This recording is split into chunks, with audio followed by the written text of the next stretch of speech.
শুরু করছি পরম করুণাময় আল্লাহর নামে। হে বিশ্বদরদী, আজ আমি আপনাদের সামনে সূরা বাকারার 208 নম্বর আয়াত নিয়ে কথা বলবো এবং এই আয়াত দিয়ে যারা মহান আল্লাহকে বিশ্বাস করেছে এবং প্রকৃত বান্দা কাকে বলে তাই আপনাদেরকে বোঝানোর চেষ্টা করব।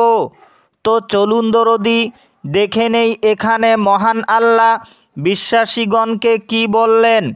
মহান আল্লাহ ইরশাদ করেন, ইয়া আইয়ুহাল্লাযীনা আমানু দুখুলু ফিস-সিলমি কাফাহ ওয়ালা তাত্তাবিউ খুতুওয়াতিশ শাইতান ইন্নাহু লাকুম আদুউম মুবিন।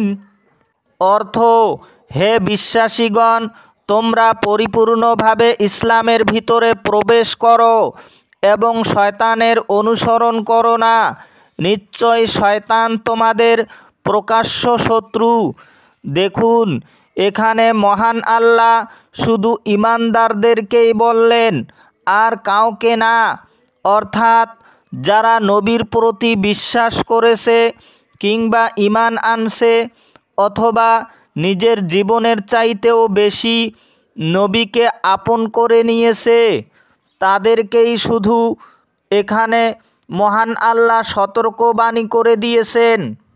এখানে কিন্তু যারা জেনাকারী, সুদখোর, মদখোর অথবা চুরি চামারি, যারা মানুষকে ঠকায় অথবা বিভিন্ন রকমের খারাপ কাজে ব্যস্ত হয়ে থাকে ইত্যাদি, তাদেরকে কিন্তু মহান আল্লাহ বলে নাই।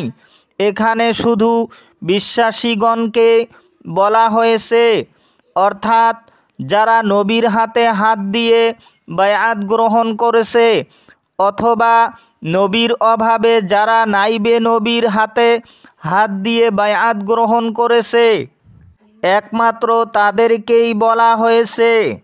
কেননা যারা শয়তানের বানানো পথে চলে থাকে কিংবা যারা নিজের নফসের উপর চলে কিংবা মন যা বলে তার উপর জীবনটাকে অতিবাহিত করে, তাদেরকে কিন্তু মহান আল্লাহ বলেন নাই। কেননা তারা তো ইসলামের উপর আত্মসমর্পণ করে নাই অথবা মুসলমান হয় নাই।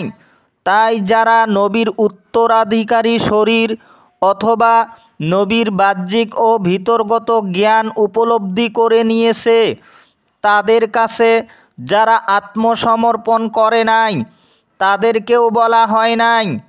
তাই মহান আল্লাহ বলল, হে বিশ্বাসীগণ, তোমরা যারা আমাকে বিশ্বাস করেছো তোমরা পরিপূর্ণভাবে মুসলমান হয়ে যাও অথবা পরিপূর্ণভাবে আমার বান্দা হয়ে যাও অথবা পরিপূর্ণভাবে ইসলামের ভিতরে প্রবেশ করো।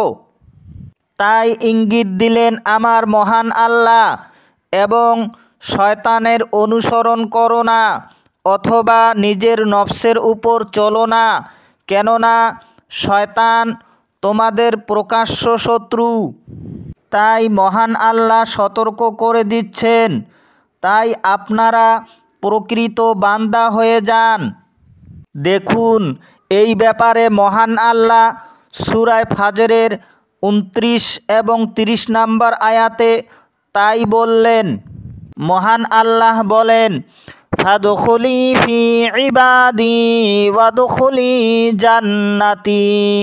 অর্থ, সুতরাং তোমরা মহান আল্লাহর প্রকৃত বান্দাদের ভিতরে প্রবেশ করো এবং আমার জান্নাতের ভিতরে প্রবেশ করো।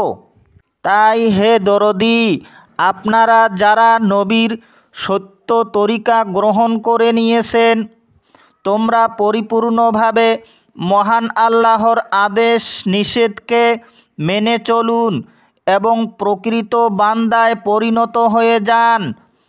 আজ এতটুকু বলে আপনাদের সকলের মঙ্গল কামনা করি আমার কথা শেষ করছি। খুদা হাফিজ।